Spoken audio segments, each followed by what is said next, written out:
Welcome into episode 404 of the Skate Podcast. I am Brian DeFelice, joined by Bridget Prue and Scott McLaughlin. Now, for those listening and watching, Scott was just getting through finishing singing "Oh Canada," the son of a bitch. Absolutely not. No. Yeah, and Brian and Bridget were booing me. Yeah. No, we promised we wouldn't, but then we did. Yeah. I'm surprised Brian didn't say I was the one singing "Okay." I know. I just saw Scott with the red and white hat. I just went right to him. But obviously, Scott was not singing "Oh Canada." I thought you were gonna say Scott just finished writing and he still hasn't slept yet, because that's kind of where we're at today. Almost true. Yeah, pretty much. Yeah. Scott would have been writing about how Canada beat Team USA 3-2, obviously, in the Foreign Nations face-off championship game. Connor McDavid with they coin it the golden goal, although I think that's better saved for the Olympics. But in any event, gets the overtime winner. Kind of a passing of the torch moment when you consider the last time that these teams played in overtime. Bridget's favorite, Sidney Crosby, got the winner. So it's kind of symbolic there in that win. He did have something to say about that, so we can get into that. Let's do it. Let's get into the game. All right. So I'll go first. My opening shift is this U.S. team. Players said repeatedly that this is their time. Obviously quoting from Miracle. I think they proved that they are right there with Canada. These are two very evenly played games, one win, and now one overtime loss. I think you did see how far USA Hockey has come. They were not an underdog. They did not need a goalie to stand on their head to go toe-to-toe with Canada. But ultimately, they did not win the tournament. And I'm excited to see this group going forward, including in the Olympics next year, and try to win one of these tournaments, because that's now the next step. Like the building has been, even though there hasn't been best on best hockey in 9 years, this building of this generation has been happening at lower levels and behind the scenes. Now we finally saw what a good team that they can be. We saw that they're right there with Canada. That game really could not have been any closer. Like, just eye test, just watching it, it was close. If you look into like scoring chances and all that, everything was nearly identical in this game. But the next step is getting over that hump, because Canada has now won 4 straight best on best international tournaments dating back to the 2010 Olympics. And they remain on top of the hockey world. Hockey remains Canada's sport. They remain number one. And the next challenge for this U.S. team is to pass Canada, to get over the hump in a championship game and not just in a group stage. Yeah, I mean, it felt like they were really close. They had a lead at one point, 2-1 lead. And then, yeah, we'll get into the game for sure. And I'm going to keep my opening shift really short, because we're going to get into it in depth later. But just wanted to let everybody know we will be talking about the Charlie McAvoy injury, what we know. A lot of it comes from Elliot Friedman's reporting, from his source of kind of the behind the scenes, what the Bruins are upset with the way it was handled. And then also McAvoy being at the game, reading the starters to the locker room, being really emotional, and then looking really kind of just sad when he was showed in the third period on the Jumbotron, tie game at the time. And his disappointment to not be playing, it was very evident. This was a big blow to what he wanted to be doing. And we'll definitely get into the injury and maybe the impact he could have had on the game, because they end up missing him. And though the Kachucks start the game, Matt Kachuk wasn't able to play the third period. He was starting to get his shifts lesser and lesser throughout the game. And he is obviously a player that could have impacted that game in overtime as well. So we will get into that. Yeah, and that's kind of what I noticed throughout this game too, was prior to overtime, it did seem very even, but it did appear that you could tell the U.S. was just maybe a little bit more fatigued, maybe just the wear and tear. I think, being down, McAvoy, obviously Quinn Hughes wasn't there the entire tournament. Canada was without Shea Theodore after game 1 versus Sweden. And obviously Alex Pietrangelo didn't travel as well. So they're down Pietrangelo and Theodore. US is down McAvoy and Quinn Hughes. But then up front, like Bridget just mentioned, Matthew Tkachuk, Matthew Tkachuk pretty much didn't play the whole second half of the game, including overtime. So now you're down. So it just seemed as though that there was a little bit more juice just in Canada's legs up until overtime. And the U.S. in overtime, I thought had the decisive play advantage of David's goal, and Jordan Binnington just stood on his head. So through 60 minutes, I would say it was an even game with maybe just the slightest of edges territorially, maybe to Canada. The U.S. looked a little bit hesitant, maybe a little bit just sluggish at times in the middle of the game, but overall very even. But it did appear to me that the war of attrition, I felt like Canada won that a little bit better. And that just comes down to injury luck. That's not really anything against the USA. It just felt like they were a little bit more banged up heading into and during that game than Canada was. And obviously they got Makar back, which is a big boost. So to Scott's point, like the US is right there. I think that if we're being completely, unbiased here, I think it's you can very much make the argument that while the two teams are very even, and that speaks to the US's skill and depth, that Canada does have arguably the 3 best players on the planet in Crosby. I'm sorry, McDavid, McKinnon, and Cale Makar. So that is, and those players came through. Bridget, were you? And Well, no, I mean Sid too, but at this stage, how dare you? Yeah, I mean, he's not. It's not one of the 3 best. He's no. he's probably still one of the 12 best or so. Like if you had to ballpark it. And it just feels like the US's best players spend so much time trying to defend those guys that maybe they didn't get to their game. Like you see Connor score in both games against the US. You see McKinnon get the tournament MVP honors. So you would like to see over the course of this tournament. I thought Jack Eichel played really well, especially defensively. I thought Austin Matthews played really well defensively. Obviously, one mishap in overtime there from a team perspective, but Jack Eichel, and Austin Matthews all held without a goal in the tournament. You can't say the same about McDavid and McKinnon. So to Scott's point earlier, that next step of getting over that hump and winning these tournaments is going to have to be your best players, not only defending their best players, but also getting to their game. And they had their moments. Binnington was great in overtime, but that's the next step, I think, for this team. Yeah, I mean, I think, I think Team USA's defense throughout this tournament was excellent. And I thought it was really good the vast majority of this game. Like, even the third period when they are, really they were down to 3 lines. Like, it wasn't just down to 11 forwards with Matthew Tkachuk out.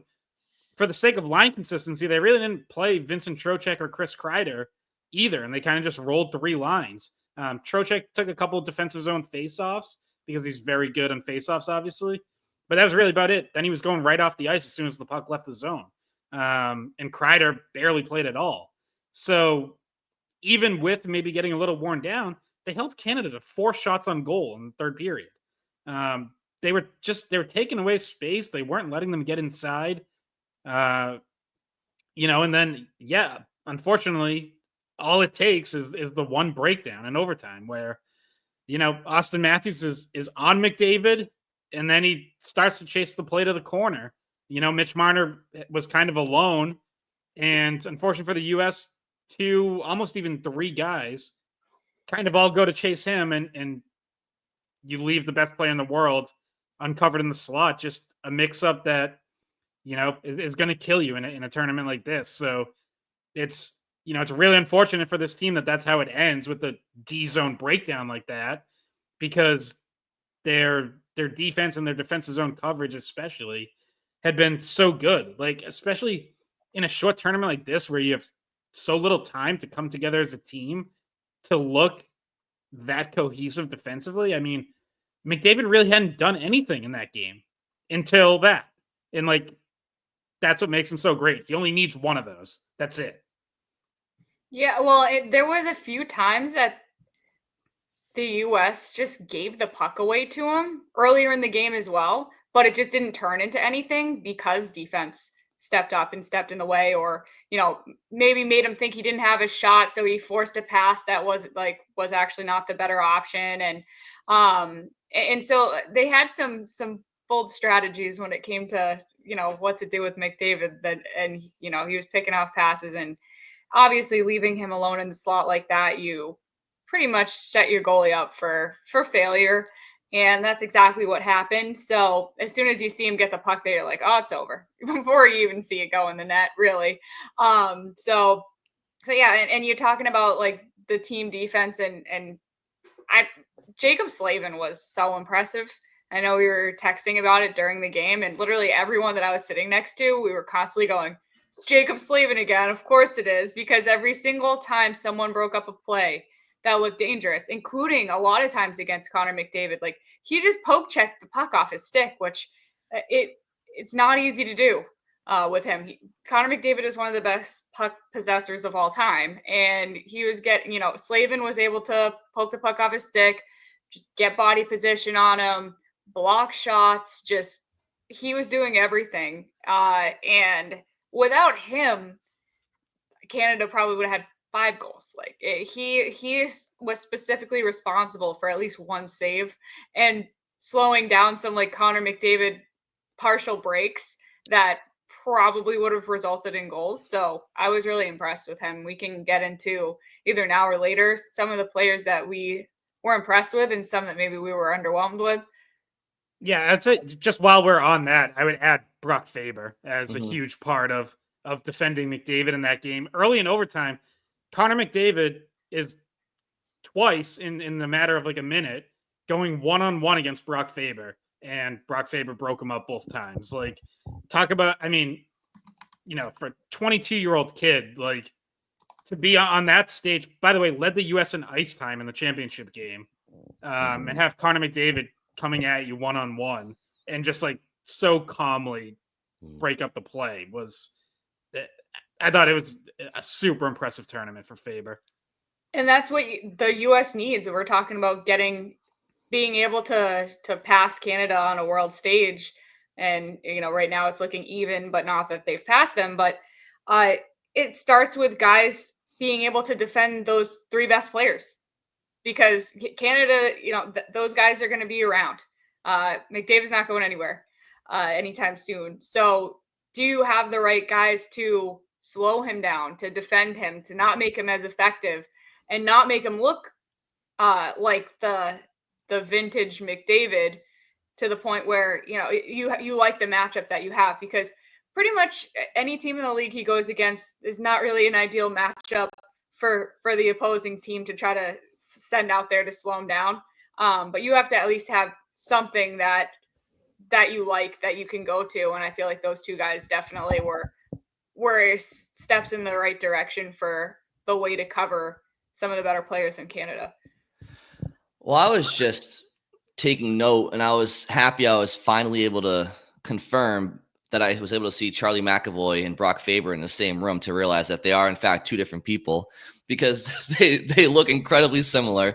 They skate and play a very similar style. Brock Faber actually mentioned on a podcast over the offseason that he emulates his game after Charlie McAvoy, and I think that USA Hockey has developed yet again another incredible defenseman at just 22 years old. And yeah, Jacob Slavin, I think right now, is undoubtedly the best defensive defenseman in hockey. And between his skating ability, between his angles, his smarts, and just his work ethic, he is an incredible player. He's not talked about a ton due to the market he plays in down in Carolina, despite them having great teams in recent years. But he is somebody that is a really good story. He's 30 years old. I think he was drafted 120th overall back in 2012. So you talk about a guy who's, come from not a heralded, draft position, and not in a major market, but here he is, in my opinion, I think in the opinion of many others, that he's the best defensive defenseman in hockey. Yeah, and he never takes any penalties. Like, this guy is a Lady Byng winner. Like, he's just clean. I talked to him. I never had a chance to talk to him because I mean most of the time we were just talking to Bruins players, and we tend to not go to opposing locker rooms after the game. But this is my first time talking to him on Sunday before the Boston games, and he was very nice. I asked him, was he in the group chat? He said, of course not. I'm a Lady Bing winner. Definitely wasn't involved in the group chat to settle the fights. And yeah, no, I was impressed with him. And Scott, do you have a vote for the end of the year awards? Yes, I do. Okay. Is it illegal to base your opinion for those awards off stuff you saw in Four Nations? I mean, I don't think it's illegal. Like, I don't think anyone's arresting me if I take Four Because Nations into account. I feel like he won people over that didn't really even understand his game or just didn't see him enough to, like, you know, he might get a few more votes this year than originally because he got this exposure and proved that when you put him against the best players in the world, he's incredibly effective. Yeah, I mean, technically, Four Nations does not factor into any of the NHL end of season awards. So, like, no, we can't directly take it into account. But you're right that it's like it was an eye opener for people to see how good he was, and that what that will do is it will force people to pay more attention to him. Mhm. And yeah, I'm sure it will lead to him getting more votes, which he probably deserves. Like again, he's an easy player to, I don't want to say ignore, but to overlook because he doesn't put up a ton of points. Right? Like he contributes offensively, but he's not Quinn Hughes or Cale Makar. He's not overly physical. He actually really doesn't throw that many hits, really. Like he defends with his body, he uses his body, but he's not knocking guys down. He's not even really like he's not even like Charlie McAvoy in that sense. So it's just not a flashy game. And like as I'm talking about that, it's like, who it reminds me of is Gustav Forsling. Like this is in a way like this is how we talked about Gustav Forsling in the playoffs last year, where it's like there's nothing super flashy, but he's just really good at defending. He's just excellent at it. And in Forsling, it took a deep playoff run and eventually winning the Stanley Cup for people to sort of come to that realization. For Slavin, it's now taken this tournament for people to fully realize that, because Carolina, unfortunately for him, has come up short in the playoffs a bit. Like they've made it to the conference finals, but they haven't even been able to force a long conference final series. They've never been to the Stanley Cup final. Which, I think we can look at in retrospect and say it's due to a lack of maybe scoring depth on those Carolina teams and some shaky goaltending at times, because Slavin and Brett Pesce, when Pesce was in Carolina, now he's in New Jersey, I remember just watching them from a Bruins perspective and just thinking that you just can't get around these guys. They're so rangy and they have so much length and they cover so much ground, so much ice, and great skaters. Slavin just kills plays. He just kills plays. That's what he focuses on. He doesn't overthink it. He just gets the puck out of trouble and he trusts that his teammates will, be in the right position to, continue to get the puck out of trouble. But he's never going to put up he's the quintessential argument for there should be a Norris Trophy or there should be a Bobby Orr trophy for the best offensive defenseman and then a secondary trophy for the best defensive defenseman, because he would have that at this stage in his career. I think he would be the favorite for that award. But yeah, he just really smart player. And it kind of gets us into the defense here, because I want to talk a little bit about like going forward at the Olympics. I don't know if Italy is Olympic size ice or not, or if it's like North American. It has to be. No, it's always Olympic sheet. Well, Vancouver was obviously not. And I think did they not change the Olympics? I think they may have modified Olympics when it's NHL players to all be NHL ice. Yeah, we'll have to double check that, because that would obviously make clogging up the neutral zone and stifling Canada's speed like Connor McDavid even tougher in 2026 next year if it's on Olympic ice surface. But either way, Bridget and Scott, watching these teams, did you maybe from a roster construction perspective, look at a few areas and say, okay, this is how Team USA can get better for the Olympics. Because, I look at a guy like Slavin and Faber, and it's like, yeah, they're locks, right? Obviously, Team USA was without Quinn Hughes this entire tournament and Charlie McAvoy for the second half of it. So those two are locks. So there's 4 defensemen right there. Then you have Hannafin. You have Jake Sanderson, who played very admirably. People are talking about him. After all the tweets about how he should fake an injury. Yeah, and including Brian's tweets. He scores the the go-ahead goal at the time. And then obviously Zach Werenski.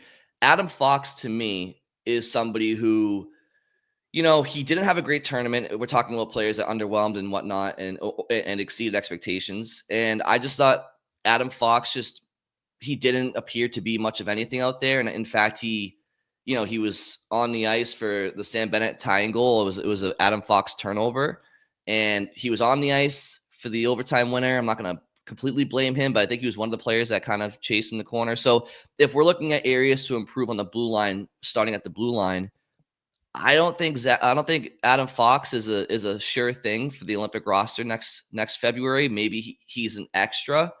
But I think that you could ice 6 defensemen right now for Team USA that would be ahead of him in the power rankings, in my opinion.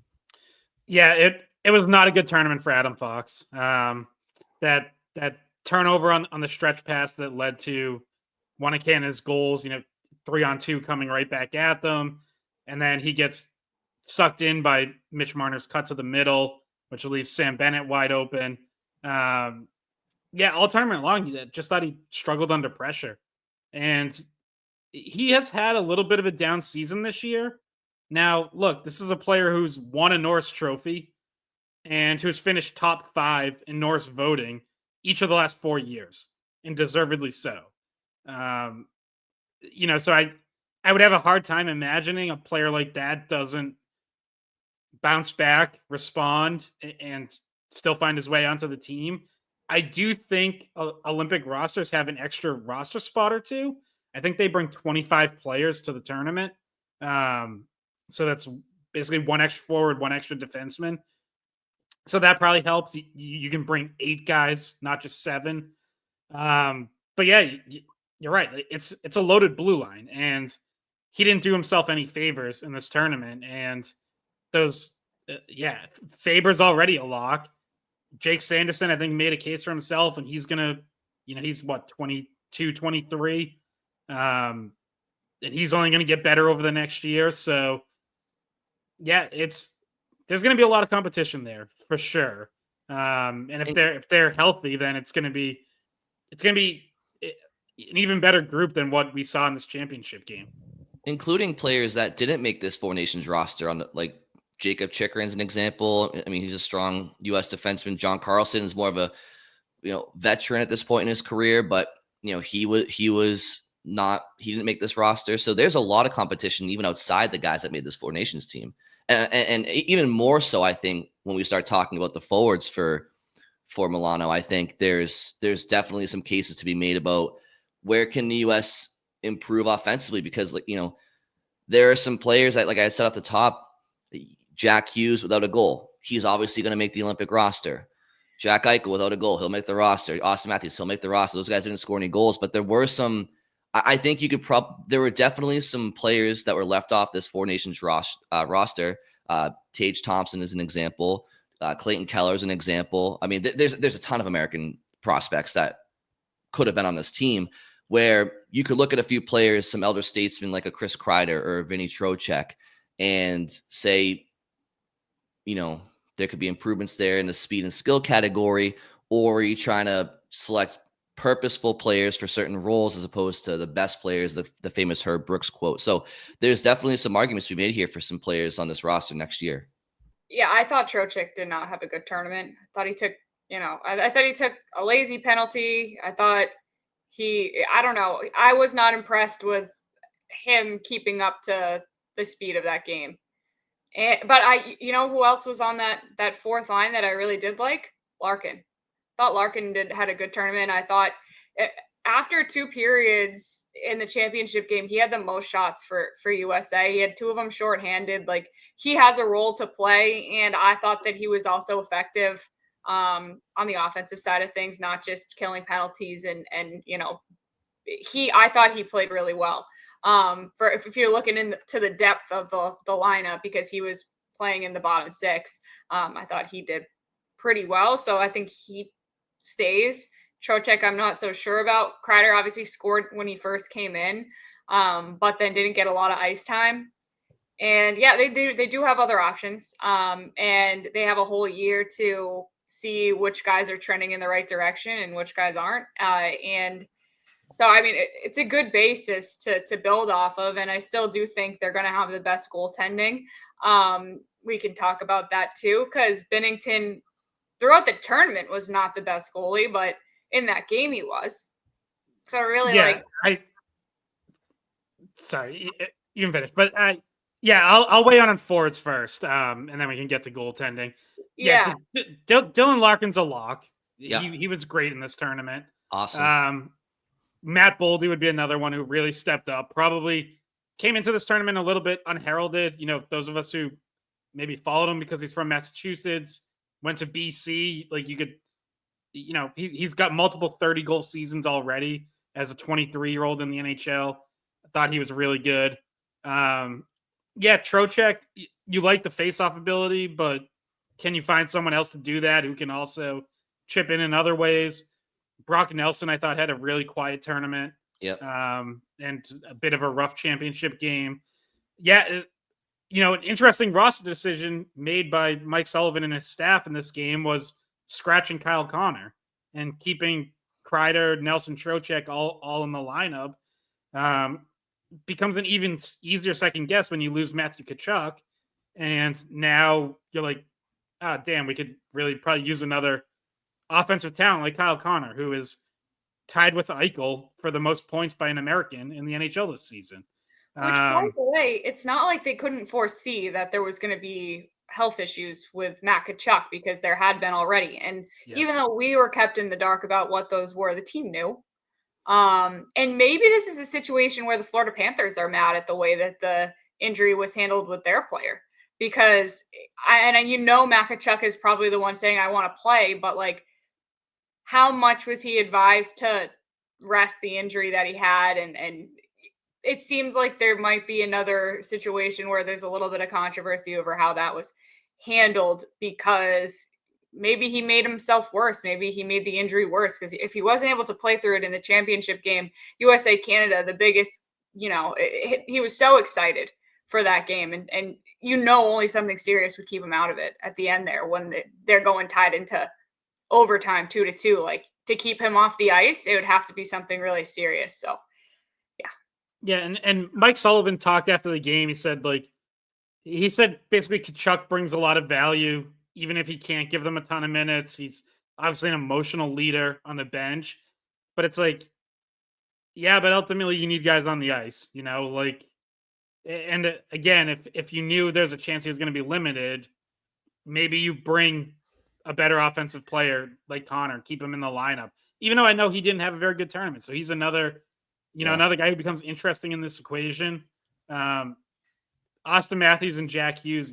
Those were two pretty big disappointments. It was funny. Like, I thought Matthews was at least playing good defense most of the tournament. And then of course he's the one who gets sucked off of McDavid in overtime.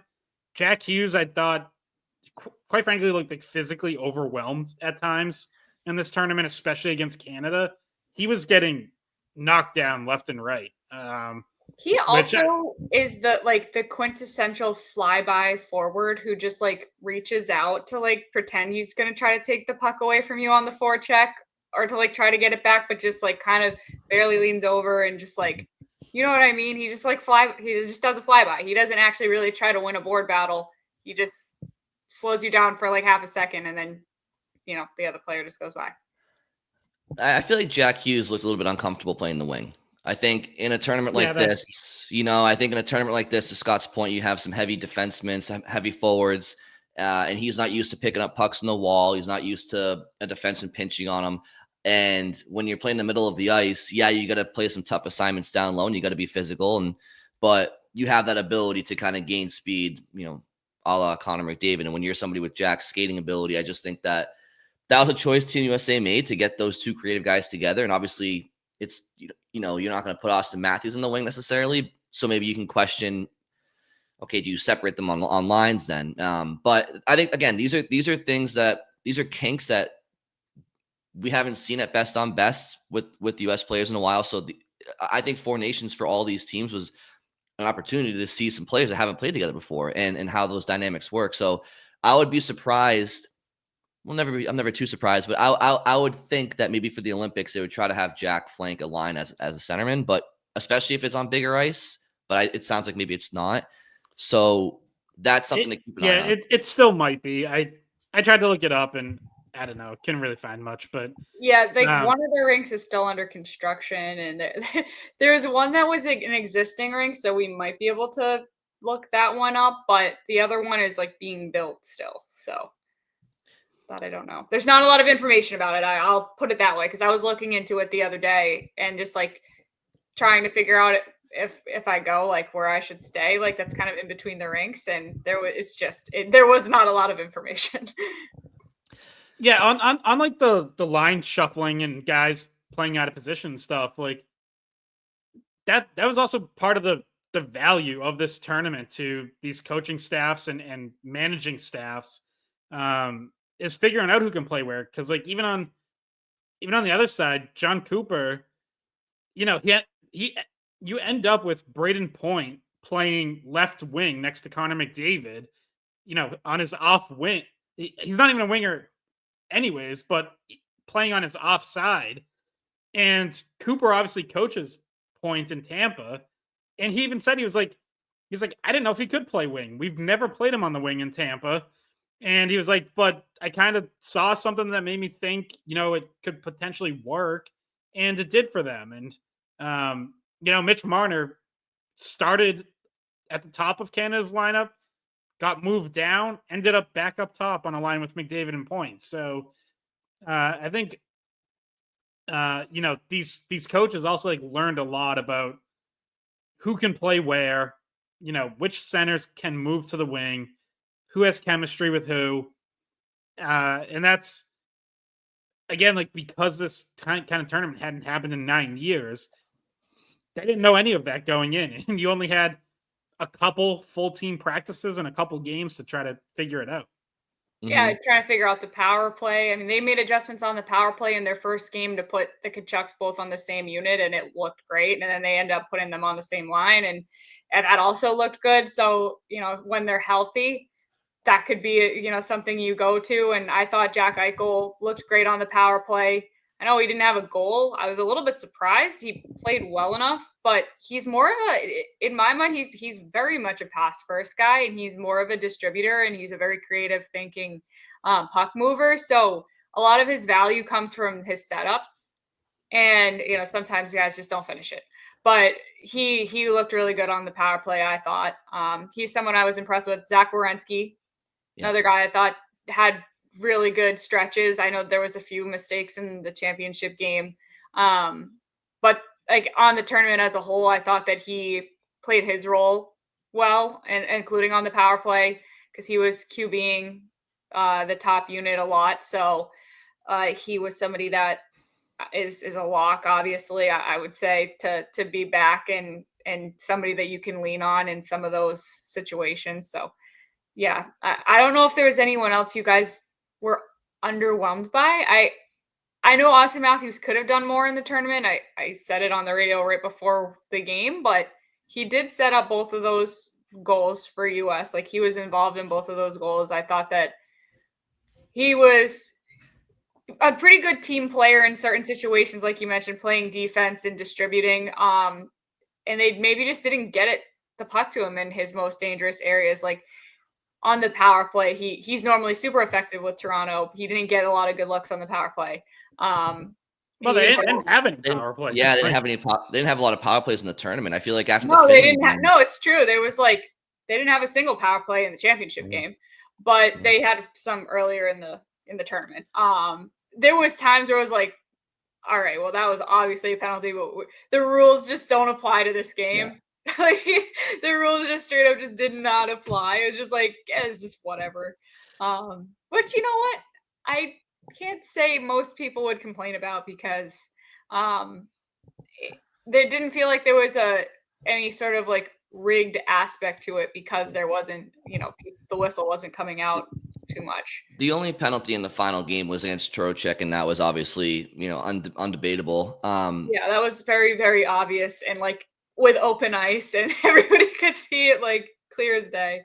I just think, I think for skilled players in the NHL, this tournament was all skilled players, even the fourth liners. But you like to get those guys their touches on the power play. It kind of gets their mojo going a little bit. And so when you have a tournament where they're kind of swallowing the whistles, which obviously, like as you said, I think we all are fine with. It just you have to find ways to create your looks 5-on-5. And yeah, I just think that Matthews and Eichel are probably spending so much time trying to mitigate McDavid and McKinnon that's why I said off the top, I think the next step for these guys is to like get to their game offensively as opposed to, but again, Bennington saved Austin Matthews point blank in the right at the goal mount in overtime. A fantastic save, a great pass from Jake Gensel, which is another player that had a strong tournament in addition to Larkin. So, Gensel, Larkin, Brady Tkachuk, Matthew Tkachuk, who, by the way, despite his limited ice time, I think was on the ice for both U.S. goals potentially. Those guys had noticeably great tournaments when they were out there and when they were healthy. I think on the blue line, I think, Adam Fox is certainly in jeopardy of being a starting sixth defenseman at the Olympics. And then I think that, but not necessarily in the roster, to Scott's point. And then I think up front, Nelson, Trocheck, Kreider, those three. I think Kyle Connor makes the Olympic roster. So those Fox, Nelson, Trocheck, Kreider, those are four players that I don't think help their cases at Four Nations for next year's Olympic roster. Some of it due to age, some of it due to underwhelming play. But yeah, it was a fun tournament, and it was great for the game. Obviously, I don't know if we've said this yet, but congrats to Canada on the win because you definitely didn't. No. One of the things that I said off the top before we started recording was, in addition to being American, one of the reasons I wanted the U.S. to win as well was, first of all, I wanted to see that Boston crowd pop off because that's one dynamic that we will not have at the Olympics is the rabid North American fan base.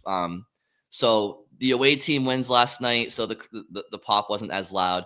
But also, U.S. beating Canada twice in a week would have been pretty undeniably, okay, they're the best team in the tournament. And then Canada wins. And look, hats off to them. Both teams entered that game knowing it was, winner takes all, and they won that game. But when you look at the week as a whole, both teams had a win, both teams had a loss. So you kind of wish there was maybe a rubber match, which I think the World Cup of Hockey does do. They do like best of threes for the championship series. So Canada gets the bragging rights for winning the championship game. But if you look back at the whole week, two very evenly matched teams. I think the U.S. will get, if everybody's healthy next February, U.S. gets Quinn Hughes back and Charlie McAvoy.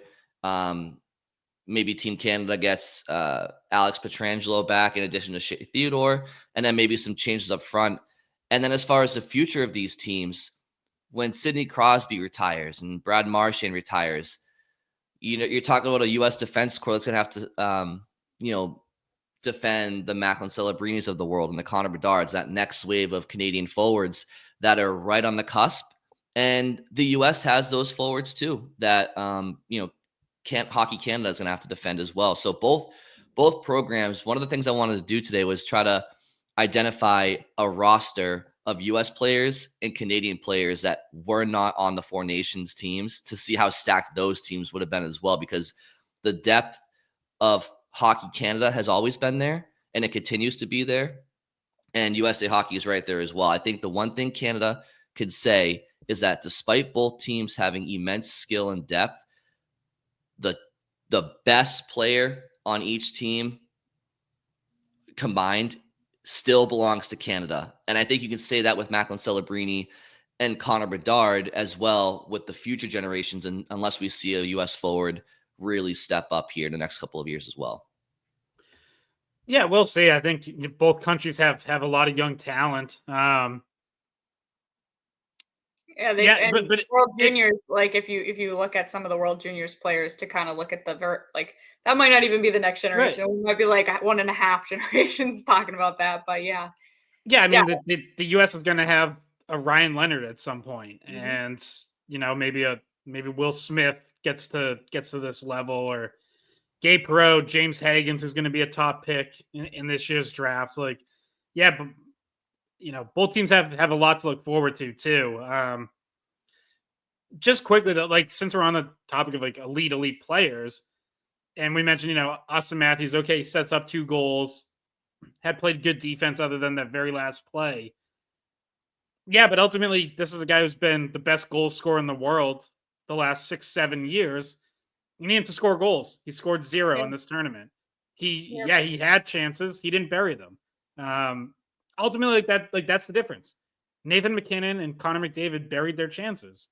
Um, Austin Matthews didn't. Like, so if that sounds harsh or unfair, it's like, well, guess what? That's the reality of best on best international hockey. Is your best players have to step up and bury their chances because there aren't going to be a lot of them. Like, one of the best things that happened in this tournament was how committed both teams were to playing defense. You had not just the best players in the world trying to go out there and score and play an all-star game, but they were committed to defense and checking. And so high danger chances, all that, like it was low. There weren't a lot of them out there. So that's just the reality of it. And I think Toronto Maple Leafs fans would tell you the same thing, that there's been, unfortunately for Austin Matthews, a lot of playoff series where he hasn't stepped up quite enough. So that remains a question that he's going to have to answer. And it's, he's the captain. He's kind of the face of this, if you want to call it like a golden generation of American hockey. Well, with that comes very high expectations. Yeah. No, it's true. And we only have about 15 minutes left. So I want to make sure that we touch on some of the other stuff like goaltending and McAvoy. But like to that point about Matthews, I feel like maybe you could say the same thing about Hellebuck in the championship game because he's such a solid goalie and he's always like, if he's not the Vezina winner, he's always top 3 or at least top 5 finishing for Vezina votes. And he struggled a little bit in the championship game. He didn't play bad, but but Binnington was the better goalie, making some really important stops in important times. So maybe that's just one of those moments where if Hellebuck wins it and USA wins it, like he gets that extra confidence for his team's playoff run in Winnipeg. And like, hey, we got over the hump with USA. I mean, we can get over the hump with the Jets in the playoffs, and having the best goalie in the world could, you want to be able to see him be the best goalie in the most important games. So anyway, Best regular season goalie in the world. yeah, that's exactly the problem though. It's like, all right, that's the criticism of a lot of players, and that's why I was kind of making that comparison with Austin Matthews and him, because like these are guys who are undoubtedly some of the best, but they don't have the playoff success. Bridget, but before we continue, can I ask you guys one quick question? It just popped into my mind. With names like Brock Nelson, Vinny Trocheck, Chris Kreider on the roster, one name we haven't mentioned is arguably the greatest American player in the history of the game, which is Patrick Kane. And I understand if you're going with a fully loaded forward core of skill and speed, that he's unlikely to be in that top 12 group for USA Hockey at this stage in his career. But when you had some veterans on this team, were you guys surprised that he didn't get a roster spot for this tournament? I wasn't surprised. He's kind of been on the outskirts of like, there's been times where I didn't even know if he was going to get like picked up by a team in the NHL. Like he's towards the end of his career. I think he's not at that level anymore. Like Sidney Crosby remains to be there, but I think Kane is just a little bit past that. Yeah, I mean, he's tied for 38th among American skaters in points this season. And if he's not scoring at an elite clip, he just doesn't have a spot on a team like this because he plays zero defense. Yeah, he plays generally has not played defense throughout his career, but obviously in his prime, he scored more than enough to make up for it. But now it's like he's not producing enough to play in the top 6 or top 9 on the U.S., and you're certainly not putting him in a fourth line checking kind of role. So it sucks. Like this is one of the things we missed out on in this 9-year gap. Was like I remember at times we'd do the exercise. 2018, what would an Olympic team have looked like? You missed the gap where you would have had potentially Austin Matthews and Patrick Kane on the same line. And, unfortunately, it just didn't happen. And now Kane's kind of too far past. Well, his impact is still being felt because, a lot of these younger players are, they modeled their game after him and looked up to him. I mean, Jack Hughes and Matthews, all these guys. So his impact is still being felt on U.S. hockey. But I just thought it was interesting because sometimes you see a political play where they just give the elder statesman that's been the face of U.S. hockey, throw him a bone for a week and a half tournament. But anyway, we can move on to Bruins matters in the last 10 minutes here if we want. Well, and I will to transition to a Bruins player. Like this is why Brad Marchand does still have a spot on Team Canada and may very well have a spot in next year's Olympic team, is because he's also no longer in his prime and no longer producing at an elite level offensively, but he brings enough other things to the table. He can play defense. He can play in a checking role. He can be an agitator. Obviously, he's a leader on this team. And, wins another international championship 9 years apart from when he won the 2016 World Cup of Hockey with Canada, when he was in a scoring role on the top line with Crosby and Bergeron. By the way, Patrice Bergeron was there last night. He was down in the locker room after with his kids, and his kids were wearing Marchand Canada jerseys. They had a little sign. They had a little sign that said "Go Marchand." Yep. So the bromance, the friendship remains very much intact there. Marchand. I know he spoke for a long time after the game. Our guy Tom Carroll was in on that scrum at the podium, and he took a little jab at the Kachucks, for some of their, because they had their group chat. Canada said we didn't have any group chats. Matthew Tkachuk joked that maybe Canada doesn't really like each other that much, and Marchand, who obviously is no stranger to trash talk, said sometimes when you run your mouth, it bites you. So he gets the last laugh and wins an international title in his home building in Boston. I would just quickly, because I was just thinking of this for forward names. You get Tage Thompson, maybe Trevor Zegras, Clayton Keller, Cole Caulfield. No, I'm just saying from a skill perspective. Even as the EU guy, no, cross him off. So cross him off the list, Herb. All right, let's go. So you got Tage Thompson, Clayton Keller. I think Logan Cooley is a fascinating one. Cole Caulfield. There's a lot of dynamic U.S. players that also could make this roster. Bridget, I saw you at least at forward. Bridget, I saw you comment on. But Brent, did you mention Jason Robertson? No, Jason Robertson. So yeah, he was someone who a year or two ago would have been a lock for this team. Then kind of had a little bit of a down year last year, a slow start this year, gets some left off. But if people haven't noticed, he's really picked it up for Dallas over the last couple months. So I think if he plays like this, he's going to be back in the conversation as well. 1,000%. Great name. Yeah.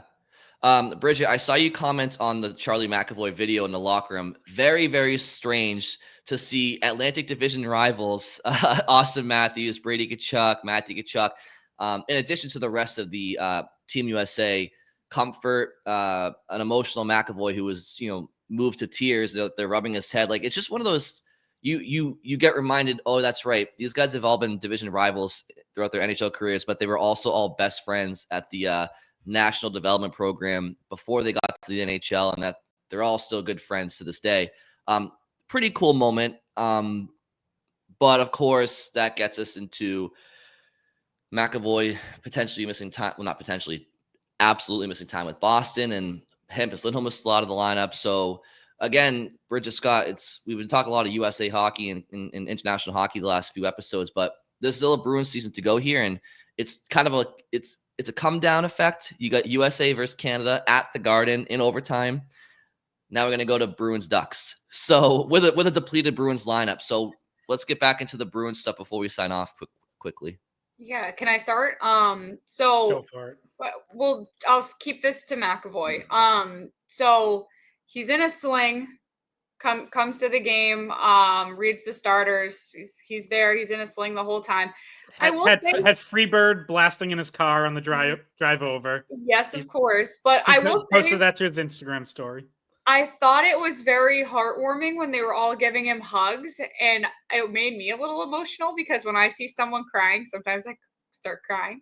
But I noticed they were like patting him on the shoulder, and I'm like, no, don't pat, no, I know you want to give him a hug, but like maybe back off that one side because he's just coming out of surgery and he's got a sling and he's, just don't touch that shoulder. But I think some of the most important stuff when it comes to the Bruins and McAvoy is that the report from Elliotte Friedman that the Bruins organization is not happy with the way that the Team USA doctors handled the situation.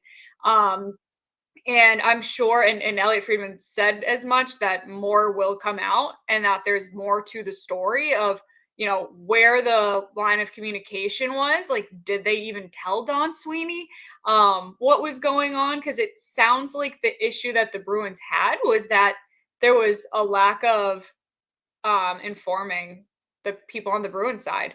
And the complicating factor being, if you're informing the Bruins and Don Sweeney, you're informing Canada because he's the GM of Team Canada. So like there's a weird conflict there that I'm guessing like they maybe put too much stock into the fact that, he's on Canada, we can't tell him. But I think the duty would have been to make sure that this is an NHL tournament. Like at the end of the day, you have to be fair to like the NHL teams and because these guys are going back to those teams right after. So what we know about the procedure was that he had a shoulder aspiration, which basically, and I could talk about this a little bit because my dad just had all of this done to him about 2 months ago. Basically, this aspiration is just they go in, they test what the infection is, and they try to remove some of it if they can. And then you go on antibiotics for whatever that particular infection is. It's in an IV a lot of the times, and sometimes it requires you having a PICC line, which is basically an IV that's attached to you all the time that you have to then inject into yourself multiple times a day. And what it does is the tube from the PICC line actually goes up your vein and into the top of your heart. Which if that is what he has, that's obviously something that you can't really play with. My dad was told not to really do too much activity because there's a tube in your heart. But he might have the resources being a professional athlete to have someone come multiple times a day and give him the IV, which would be really painful to continue to have to do that multiple times a day. And it's a weird regimen you have to follow. But yeah, it's not necessarily a straightforward, easy treatment depending on what the infection is. And a lot of times it takes 6 weeks to get off the IV antibiotics to then go to the oral antibiotics, which is obviously easier to play with when you don't have to do that whole IV situation. So that's kind of a standard treatment for infections. So anyway, that's just my take on maybe a timeline potentially based on just having gone through some of this with my own family. Yeah, well, and in addition to the infection, according to the Bruins, according to their statement, he has a significant AC joint injury, which, so in addition to maybe a lack of information given to the Bruins, there's also a misdiagnosis. Like, they just got it wrong off the bat when they first did their testing after the Finland game. Because had they diagnosed him with a significant AC joint injury, his tournament would have been over. He wouldn't have played against Canada on Saturday. He did, obviously, and played really well, which is impressive in retrospect. But, maybe that even made it worse. Like, who knows? But that is also a big part of the Bruins' frustration here, is that they got it wrong. Like, even when it first came out that he had an infection, I think Scott has a bit of a tickle in his throat. But yes, yeah, I do. There you go. But like Frank Saravalli of Daily Faceoff reported that it was an infection stemming from a minor shoulder injury. So that was clearly coming from the USA doctors, and that was on Monday. So as of Monday, it seems like the US doctors still thought it was a minor injury. Like, so and I know this was also reported by Elliot Friedman, and then Ty Anderson also kind of brought back up an old situation. But I also brought this up. Let's give some credit sorry, to you and our buddy Ty.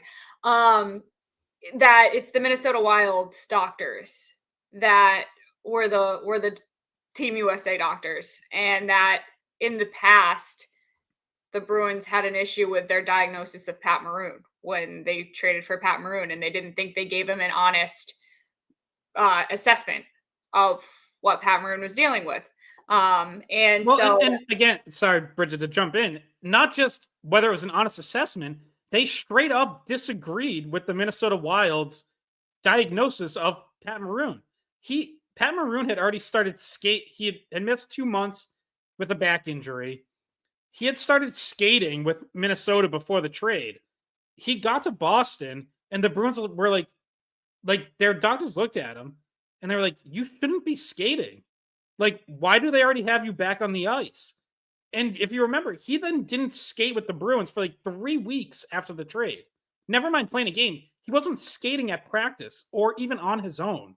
So that, like, again, there's a clear issue between Bruins medical staff and Wild medical staff where, like, they are just coming to, pardon the pun, like, wildly different conclusions on what players are dealing with and how they should be treated, or how they should be rehabbing. But yeah, one thing that's going to happen as a result of all this is they're going to end up moving to independent doctors moving forward. You're not going to see general managers bring along their team doctors. It's going to be like independent, hired by USA Hockey, so that there's no conflict between NHL teams like this. Or just, maybe they're better. You know what I mean? Like, not only is it like taking away the conflict of interest, but like maybe they can just hire better people that more people agree on, right? Because I don't think the Bruins would have agreed that was the best choice. And I'm not trying to like slander those people. I have no idea that backstory, but like maybe there are some people that are more universally accepted or less controversial, and they're going to give you a normal assessment. I'm sure the medical community would know whether or not these people were doing the right thing in these situations. So I'm hoping that they do find different people and make it more independent. I think that only makes sense. Bridget and Scott, we have just a minute here, so I'm going to just quickly reset the scene for fans as we head into the weekend as it pertains to the Bruins. So we're in the dark on some injury fronts right now. Lindholm, McAvoy, we'll see what happens. Obviously, we know that McAvoy's out tomorrow against the Ducks. But as we approach this weekend, Boston is a point outside of a wild card spot still. When you consider points percentage and games in hand, they got to jump a few teams to get back into the playoffs. And that starts this weekend. It starts with Anaheim Saturday night, and then you have Toronto and the Islanders next week, and off we go with their playoff pursuit. And it appears that it's going to be without some key players. So at least for the foreseeable future. So they're up against it, and it's not going to be easy coming back from a 2-week break. Everybody's dealing with that. We'll see if they can take care of business one game at a time against Anaheim. Safe to say that every game now is kind of a must-win. So, any thoughts on that before we sign off? Well, Scott, why don't you listen to Sunday Skate 9 to 11 a.m. Yes, that I'm glad you remembered that. But Scott, can you just quickly list off some of the call-ups that were at practice, the most recent practice? Because I know Potter's back up. Yeah, Matt Potter and Mike Callahan are back. Obviously, they were both up before the break. They got sent down to practice and play in one game each. By the way, they quick little story from practice the other day. Mike Callahan told me that the Providence Bruins watched Saturday's USA-Canada game on the bus ride back from Bridgeport, and the bus was like split into American players and Canadian players cheering. So I thought that was a funny, unique way for them to be watching the game. But also Michael DiPietro was up just as a practice fill-in with Jeremy Swayman at Four Nations. And Riley Tufte was up as an emergency recall. So basically he would only be in if there's like enough injuries that they need him. But he's been playing well in Providence recently. I know he's a player that people probably lost track of, hadn't thought about since the start of the season much. But he's also been around this week. And Bridget Niscata, a word we haven't said today or at all the last few weeks is trade deadline. That is still approaching. So keep an eye on the NHL if there's any movement with players before then and leading up to it. And yeah, so thank you all very much for listening. We enjoyed this Four Nations coverage, but it is going to transition back to strictly Bruins mainly. So have a great weekend. We'll talk to you all on Monday. Hey guys, thanks for watching the Skate Podcast. If you want to see more of our videos, visit our playlist. Not in front of a screen? You can listen to us on Spotify, Apple Podcasts, or wherever you get your podcasts. Don't forget to follow us on social media. And if you enjoyed this video, please don't forget to give us a thumbs up, subscribe to our channel, and leave a comment.